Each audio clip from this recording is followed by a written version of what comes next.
नमस्कार। कर्क राशि के जातकों के जीवन में 10 से लेकर के 16 अगस्त यानी साप्ताहिक राशिफल में क्या विशेष है।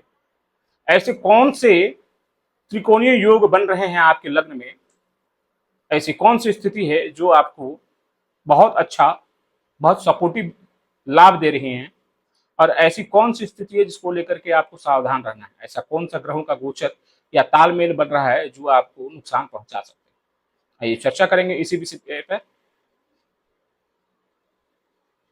लग्न के स्वामी चंद्रमा का गोचर अभी लाभ भाव में चल रहा है, बहुत अच्छा है। फिर मिथुन में जाएंगे, फिर आपने स्वराशि में आ जाएंगे। आपके लग्न में ही सूर्य, बुध और गुरु का महासंयोग चल रहा है। पत्रिका में देव गुरु बृहस्पति जो भाग्य स्थान के स्वामी हैं और सूर्य जो धन भाव के स्वामी हैं, उनकी युति आपके लग्न पर बन रही है। ये बहुत कम ऐसा संयोग बनता है जहां पर भाग्य का साथ और धन भाव के स्वामी का साथ आपके लग्न से बने। देखिए, लग्न एक ऐसा भाव है, पहला भाव ऐसा भाव है जहां पर जिस भाव के स्वामी बनेंगे वो बाध्य हो जाते हैं उस भाव में विशेष फल देने के लिए। अब षष्ठ भाव के स्वामी बनेंगे तो वो बीमारी दे सकते हैं,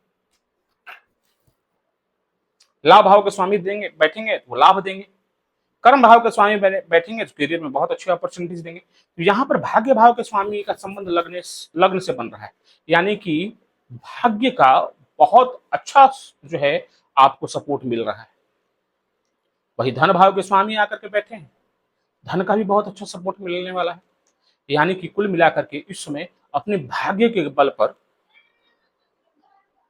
आप बहुत अच्छा लाभ कमा सकते हैं। कर्म की बात करें तो कर्म स्थान के स्वामी मंगल 12वें घर से संबंध बना रहे हैं। 12वां घर विदेश यात्रा का है, 12वां घर फॉरेन कनेक्टिविटी का है, 12वां घर इंपोर्ट एक्सपोर्ट का है, हॉस्पिटलाइजेशन का है, कोर्ट कचहरी यानी वकालत का है। अगर इन सब चीजों से आप जुड़ करके काम कर रहे हैं तो आपके लिए ये सोने पर सुहागा है। बहुत अच्छे धनार्जन के योग बन रहे हैं। वृष, मिथुन, कर्क, इन तीनों राशियों के लिए ये समय विशेष धनार्जन करने का है। छोटी मोटी समस्याएं दिख रही हैं जिसको अगर आपने समझ लिया और उसके अनुसार अगर आपने अपने कर्मों को ढाल लिया तो यकीन मानिए यहां पर लाभ ही लाभ है।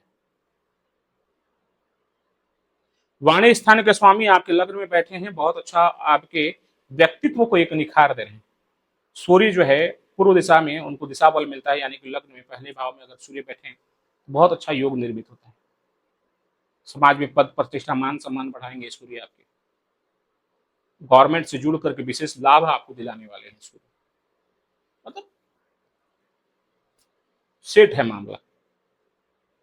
एक समस्या है, समस्या ये है क्योंकि आपकी जो राशि है कर्क राशि है, जल तत्व की राशि है, इमोशनल राशि है।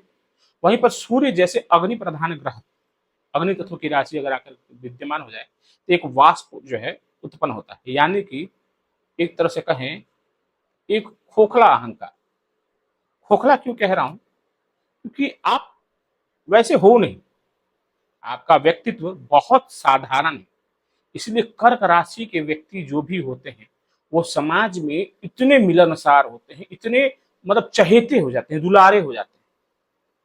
सम्मानित हो या ना हो, बहुत बड़े पद पर हो या ना हो, कोई फर्क नहीं पड़ता। आप ऐसे हो जैसे कि आप सबके चहेते और दुलारे हो। क्यों? क्योंकि आपका जो है इमोशनल टच वो लोगों को बहुत जल्दी कनेक्ट करता है। वहीं पर सूर्य जैसे ग्रह जहां पर बैठेंगे तो थोड़ा सा अहंकार आ जाएगा, तो लोग बहुत जल्दी आपको नोटिस करेंगे। ये क्या हो गया, इसे इसको थोड़ा सा संभालना है। आ रहा है समझ में, आपको दिख रहा है कि ऐसी चीजें हो रही हैं, कंट्रोल करना है। धन भाव में केतु बैठे हैं, लाभ तो बहुत अच्छे आ रहे हैं, लेकिन केतु के बैठने से थोड़े से सेविंग्स में भी आपको समस्याएं दे सकते हैं। पैसे जमा कीजिए जितना अधिक हो सके। पत्रिका में लाभ भाव के स्वामी शुक्र जो है वो आपके कन्या राशि यानी तृतीय भाव में नीच के हो रहे हैं। तो यहां पर अगर कोई इन्वेस्ट मतलब पैसे के लेन देन आप करने वाले हैं, कहीं से पैसा आने वाला है, तो थोड़ा सा आपको विशेष सावधान रहना है और प्रोएक्टिव होकर के उसको वापस लेना है। ऐसा नहीं कि पैसे दे दिए किसी को और उसके बाद भूल जाना है। चौथा घर माता का है, भूमि मकान वाहन का है। शुक्र अभी नीच के चल रहे हैं 2 सितंबर तक। यहाँ पर केवल 2 सितंबर तक के लिए थोड़ी सी समस्या है, खास करके चौथे भाव से रिलेटेड और आय से रिलेटेड थोड़ा सा विशेष सावधान रहना होगा। माता का सेहत पर विशेष आपको ध्यान देना चाहिए। उसके बाद सब कुछ ठीक है। भूमि मकान वाहन का अच्छा सुख दिख रहा है, इसमें कोई समस्या नहीं। जिन साथियों का विवाह नहीं हुआ है उसके लिए ये सुनहरा अवसर है, बहुत अच्छा समय चल रहा है। गुरु की दृष्टि आपके सप्तम भाव पर है, विवाह के अच्छे अच्छे रिश्ते आ रहे हैं अभी आपके।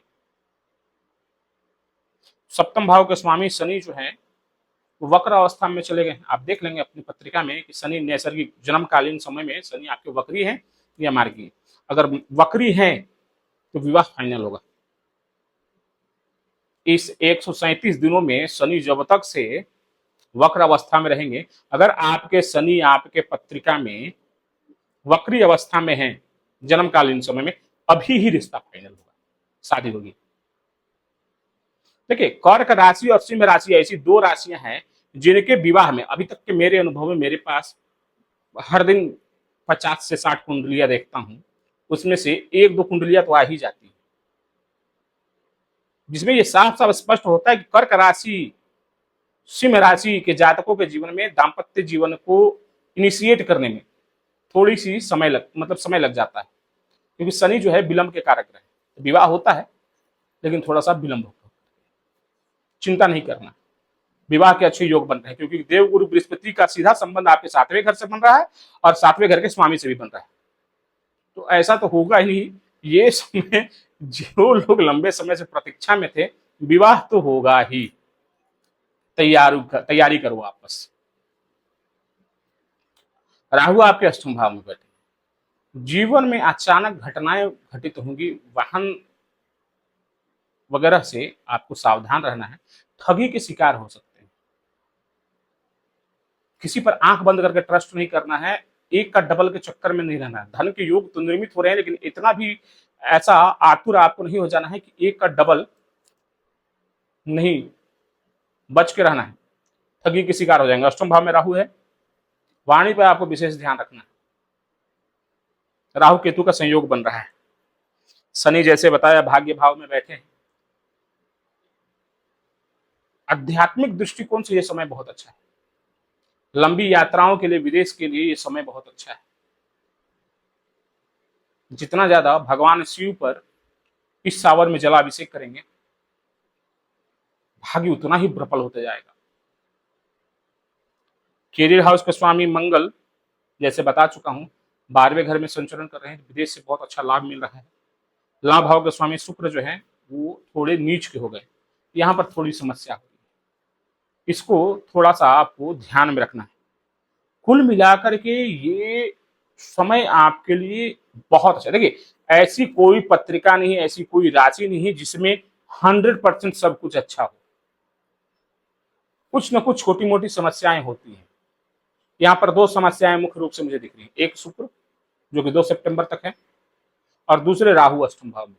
इसके अलावा और कुछ नहीं। एक जो बचा अपने ईगो को, अपने सोचने के पैटर्न को थोड़ा सा कंट्रोल करके रखना है। केवल फोकस ये करना है कि ना काहू से दोस्ती, ना काहू से बैर। काम करते जाना है, जितना ज्यादा हो सके धनार्जन कर लेना है। ये बहुत लंबे समय के बाद ये समय आया है कि जहां पर देवगुरु बृहस्पति आपके लग्न में विराजमान उच्च के होकर के, इसका जितना अत्यधिक हो सके लाभ आप उठाइए। उपाय के तौर पर आपको क्या करना चाहिए? एक सावधानी, सेहत से संबंधित पेट का विशेष ध्यान रखें।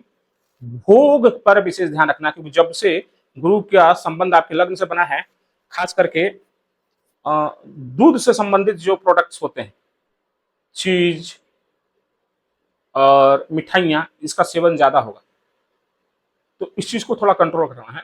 लीवर का थोड़ा विशेष ध्यान रखना है।